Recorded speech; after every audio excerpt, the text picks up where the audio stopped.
All right. Good morning.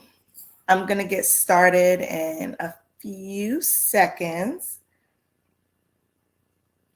I don't want to start late because I have another webinar that I'm doing um, about 30 minutes after this one ends. So I want to stay on track for time. I just want to give a little bit more time. Granted, I am recording, so anybody who pops in a little bit late, no worries. You'll get the recording later in case you want any of this information again. But just to reiterate, today's webinar is going to be an intro to my grant writing course. I wanted to do this webinar because, some people may not know if the course is something that is good for them or not. And I just wanted to kind of tell you all a little bit more about it so that you can decide if this is something that you desire or need or whatever have you.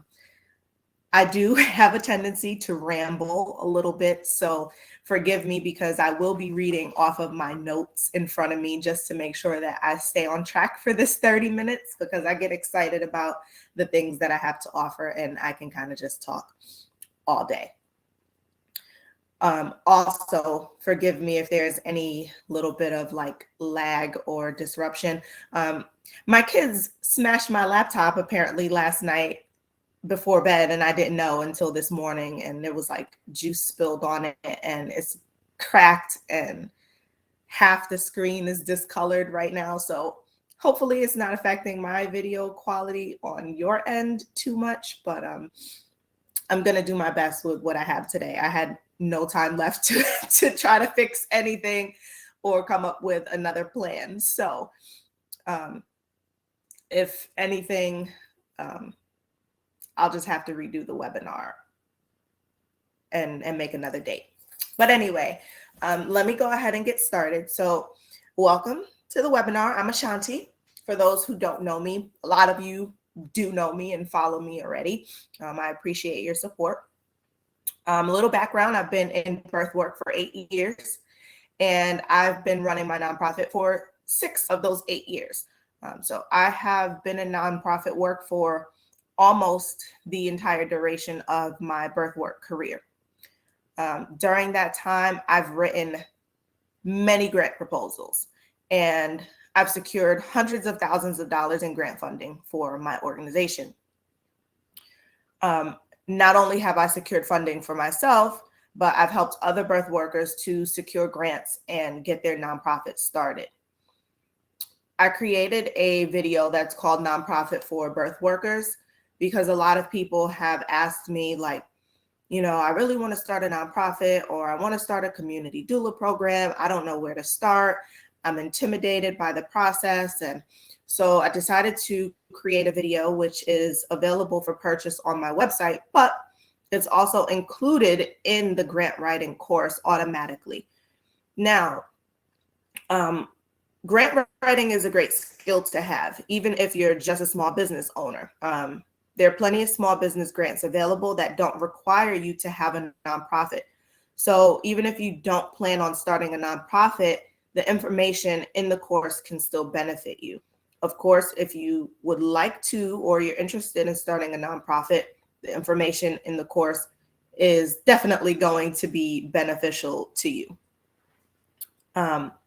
My grant writing for birth professionals course is going to help you to understand the process of writing successful grant proposals. There are 6 modules in that grant writing course, and actually, this is what I'm going to do. I'm going to just go over it with you real quick, as I said I would give you like a little sneak peek into the course. So I want you to know exactly what you're getting in those modules. Okay, so step 1 is going to be your intro to grant writing. Module 2 is finding funding. 3 is planning your proposal. 4 is writing your proposal. 5 is submitting your proposal. Did I say 5 and 6? I don't know. I lost count just now. I didn't have coffee yet. Sorry. Module 6 is grant management. You also have some extras in there, which are some templates, a list of a handful of places where you could look for grants, and of course, that nonprofit for birth workers video. So let me go back in here, and I also want to see if I find this. I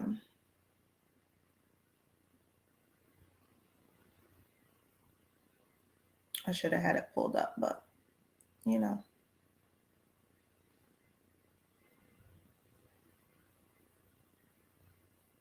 No, it's in here. I'm probably not going to find it without blocking myself out.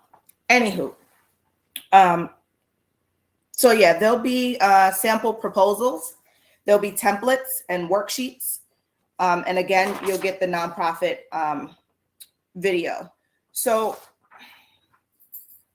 let's talk a little bit about the nonprofit part. Starting a nonprofit doesn't have to be as difficult as a lot of people think it is. People think nonprofit and they think lots of paperwork. They think that there's a lot of rules and regulations and requirements, and they think big, right? People think nonprofits and they automatically start thinking like, I don't know, Salvation Army and Red Cross, and they think about these big, huge nonprofits. There are so many small nonprofits like myself within communities that are doing things on a scale that benefits them and the people that they're trying to serve. A lot of people are confused about if and how you can make money running a nonprofit. People have this misconception that nonprofit means you work for free. That is absolutely not the case. And I mean, unless you want to work for free, which I don't recommend. I work for free sometimes. Certain programs I do that I have not paid myself for, which I'm okay with to an extent, but that's when boundaries come into play. You have to make sure that your boundaries are clear and you stay aligned with those boundaries. So you can definitely make money. I will say that between my LLC and my nonprofit probably makes up 50%. Sometimes, depending on the year and what grants I get, 50%, if not more, of my annual income for the year. And I'm comfortably generating at least 6 figures of income for myself between the two. So, having a nonprofit can certainly be something that generates a good stream of income for you. You absolutely don't have to work for free because it's a nonprofit. So that's something that I want a lot of people to know. Nonprofit status mostly focuses on the fact that the way you pay taxes, and if you pay any taxes at all on what you generate, is different from your LLC.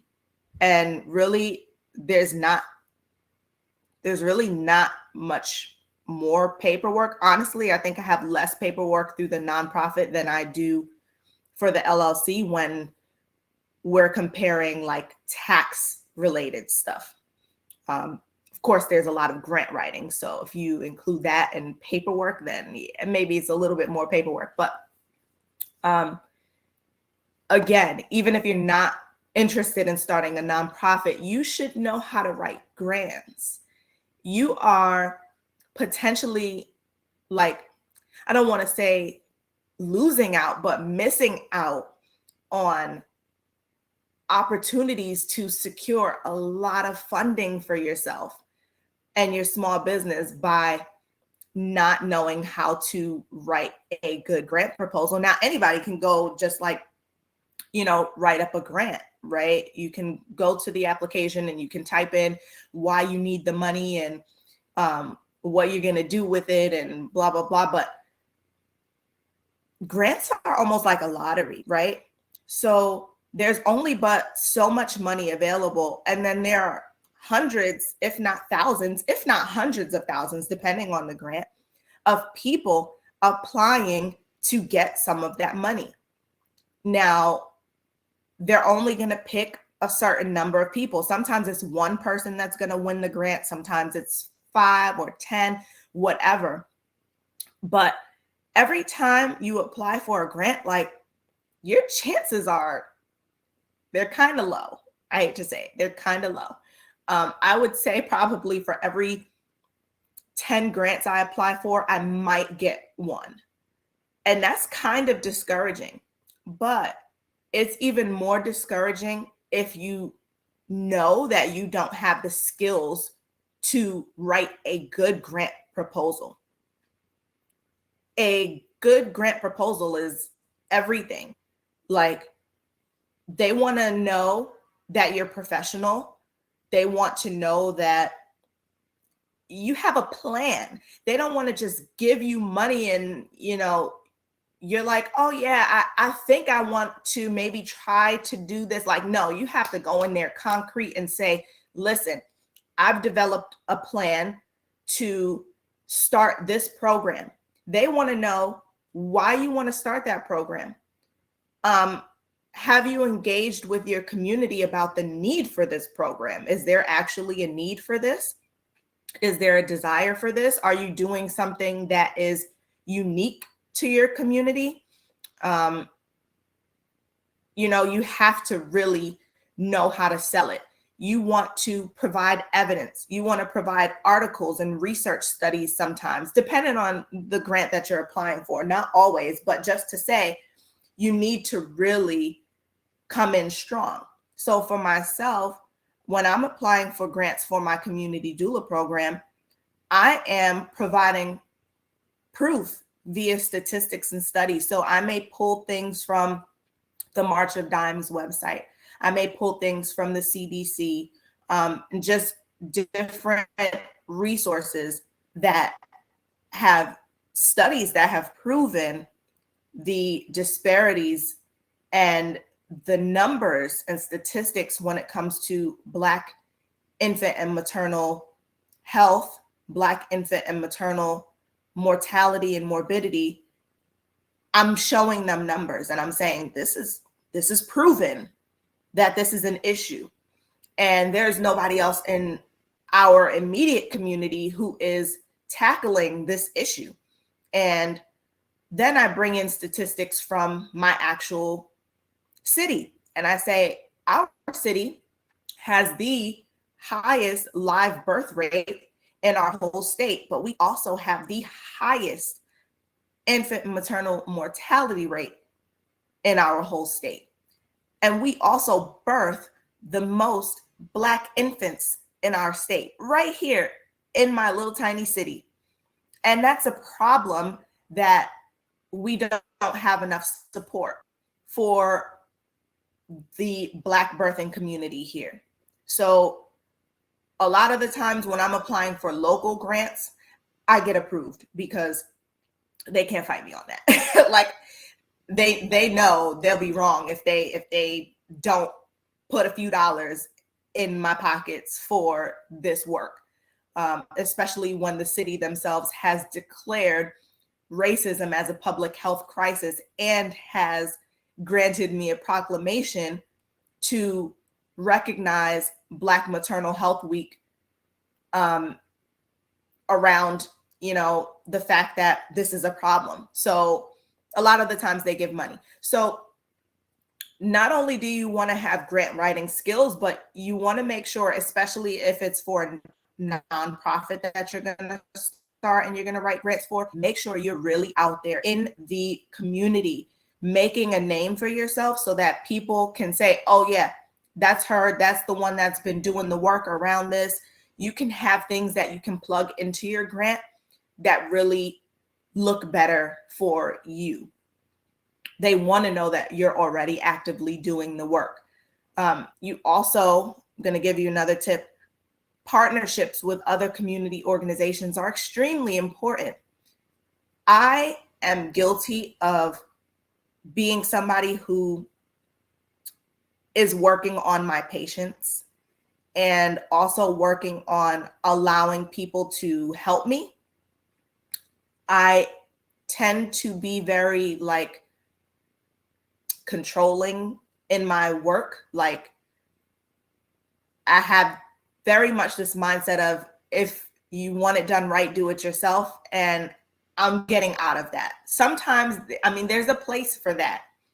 But when we're talking nonprofit work, you have to. You absolutely, I mean, and this is my opinion. I do not feel you will be the best nonprofit that you can be if you refuse to work with and partner with other organizations in your community. Partnerships are going to be extremely important for you. And I've learned that over the last like 2 years, especially. I've made a lot of money through partnerships. You know, they've paid me to come in and speak. You know, they've paid me for services. Sometimes bigger organizations will have a little bit more pull than you. Don't be afraid to go to those organizations and say, hey, I'm doing this. You do work that is kind of around the similar type of work that I'm doing. Can you help me in some way? Don't be, you know, embarrassed or ashamed or too good to ask. I'm telling you, if you have that mindset, get out of it before you even start the work. I could have potentially lost out on so many great opportunities by not doing that. And now I have a community of people who like back me and support me. And, you know, I'm like, oh, I'll do this. It's, you know, it's no problem. And they're like, no, how much send me in because we're going to pay you for that. And they pay me for everything that I do, no matter how small. All types of different partnerships. And even recently, I've secured a partnership with the pretty much the biggest healthcare provider system in my area, which is Trinity Health of New England. Now, Trinity Health is all over. They have, they're in different states too, but Trinity Health is like one of our primary like big healthcare providers here. And I have a great partnership with them now. They're paying me. They have sponsored doula training so that I can train a couple of the doulas, bring them into my community doula program. They've paid me to sponsor a couple of childbirth and breastfeeding education classes in the hospital. Those are coming up this month and next month. And we're working on some additional partnerships. There's also something that's called a fiscal sponsor, where you have an organization that's bigger than yourself who has more pull, and you can go and apply for a grant and say, I want, you know, $100,000 for this. And I have a fiscal sponsor who is Trinity Health of New England. And that basically means like, they're almost like a co-signer, for lack of better explanation, like an organization who's bigger than you, who has the ability to say like, yes, we're going to support this person in this work that we're doing, and we're going to kind of help oversee that money. So you're kind of giving your fiscal sponsor the ability to kind of help you use that money, if you will. And so sometimes when you get approved for that grant, they may give the money to the fiscal sponsor, and then you have to like put in how you need to use that money so that it's dispersed properly.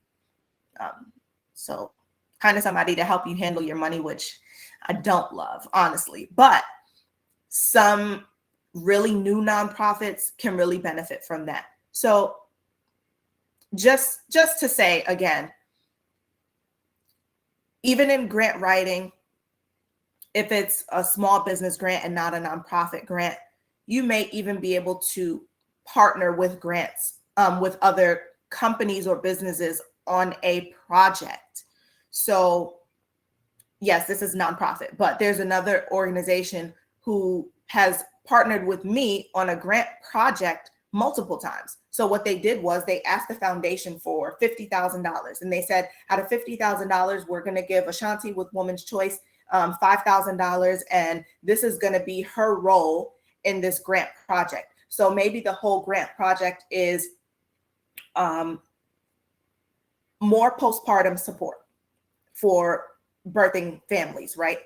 So $5,000 to me to, do a postpartum follow-up with, let's just say, 50 moms after they give birth. I would be the one to go and call them and follow up with them and see what they need.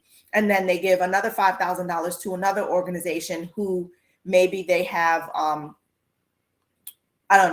baskets of products that they can give to those families to get them started. Maybe they can help them with diapers, wipes, whatever else. But there are partnered grants. It doesn't mean you always have to go in on a grant by yourself, but you have to have grant writing skills in order to also be able to understand partnered grants and what your role is, understanding all the different parts of the proposal and what they mean and what it means for you as a partner in that grant.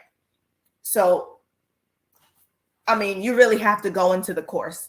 You really have to go into the course and just dive in to get all of that information, because again, there are lots of small business grants that, again, you do not have to have a nonprofit to benefit from, and they're not loans, they're grants. They will give you the money and you use it however you need to use it.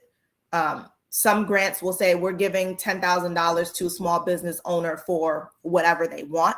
And then some grants will say it's $10,000. You can only use it for supplies and equipment and material. And then some grants will be like, this is just for payroll. So if you are interested in growing your business and hiring some employees or even just paying yourself, you can use it for this. So there's a lot of money out there. There's a lot of money out there. And if you are not looking into grants for yourself, because you're too intimidated, you need to take the course. That's all I'm going to say. I'm grateful for grants and, the funding and opportunities that are available out there. After this webinar is over, you should pretty much immediately get 2 separate emails. One will be a special offer for the grant writing course itself, and another will be a special offer on the Pick My Brain session, which is a 1-hour one-on-one session with me to kind of just ask me any questions that you want. Of course, my intent was to offer that so that you can ask questions about grant writing and nonprofits or whatever have you, but you are allowed to take advantage of it for, any other business related questions or whatever it is that you might need. So it's a great opportunity. You're basically the offering that I'm giving you allows you to take advantage of 2 offers for the price of 1, because I marked them to 50% for your special offer. And it is limited. So you do have a certain amount of time to take advantage of the coupon before it expires. I believe it's a week. So get in there and get that course information, because it's really good information to have. And not only that, but when you get more experience in writing grants, you can then offer it as a service for other people. I'm not saying go and take all my information and go give it to somebody else. But what I'm saying is the actual grant writing piece. Some people just don't have the time to sit there for hours and write up their own grant. So they hire grant writers. Grant writing is a pretty lucrative business. A lot of people look for grant writers to help them. And if you get really good at doing it, you can offer your service and make yourself some passive income with you. If y'all know anything about me, y'all know I love some passive income, right? Um, but grant writing could be something that you look into offering for people. Earn a couple extra dollars for your time. But that's it. That's all I had. I really just wanted to kind of give you a little bit of a better look inside of what you can expect to get out of the course. It's really going to help you understand the foundation and how to build a good, strong grant proposal, what's in a grant. Again, there's templates, there's worksheets, there's sample proposals, and there is also a list. Now, it's a course, so I may go back in there and edit and add some more as I find them, because there's so many. So I may go in there and add more to the list of places where you can go look for grants, but I gave you a couple good starters. Definitely look directly within your community. There are a lot of local organizations that have grants available. Like, honestly, my biggest funder, and I want to say they fund anywhere between $50,000 and like $75,000 of all the grant money that I get for the year. They're literally like 10 minutes down the street from me. It's a little small local organization, and they fund most of everything that I do. They probably make up like 80% of my grant funding for the year. So look local. You are more likely to have success with that, especially if you're working directly within the community. But yeah, those small business grants too for whatever have you. So go get the course. Of course, I'm biased because I made the course and I think it has great information, but it really does. It's something that has helped me. And again, another ode to, if you know anything about me, is that I don't gatekeep information. I might charge you for it, but I'm using my time to share it with you, and I'm happy to share it because I honestly feel like there's enough to go around. There's enough for everybody to be successful. There's no need to be greedy. There's no need to be selfish. There's no need to steal information from people or whatever. There's enough. There's plenty. And there's plenty of money out there. So if you get up on your grant writing skills, you can go get some of that money for yourself. So again, you'll get 2 emails with 2 offers. Take advantage of them. And then later on, at some point later in the afternoon, I will send over the recording of this in an email in case you want to kind of just rehear some of the few tips that I've offered or whatever. And of course, for those who were not able to attend, because I see 15 participants, we had 87 people sign up for this webinar, which is amazing. So I know a lot of people were not going to be available. It's a Monday morning. A lot of people are working or whatever. So a lot of people signed up so that they could get the recording. So grateful for everybody who signed up to get this information. And I hope all 86 of you take advantage of the course. And if you do take advantage of the course, please let me know what you think. I would love to hear your feedback. I'm always open to a little bit of constructive criticism. I'm not perfect. So if there's anything when you get in there that you were hoping was in there and it's not, please let me know. Speak up, because I want to make my courses something that people want. I feel pretty good about it, but you are very welcome. It's my pleasure. Everybody enjoy the rest of your day. Some of you are signed up for the 11:30 webinar on boosting your booking rate. So if you are a doula or a birth worker who wants to increase your booking rate, you can still go sign up for that webinar. That webinar is not free, but I'm making everything as accessible as possible. And I've made it so that you can pay what you're able to pay, starting at a minimum of at least $5 for this information, but go get it. If you didn't sign up, that's going to be a good webinar too. Also just 30 minutes, but jam-packed with a lot of good information for you. So go sign up for that if you didn't. And I appreciate y'all again for following me and for all your support. I will see y'all on Facebook. And let me know if you have any questions.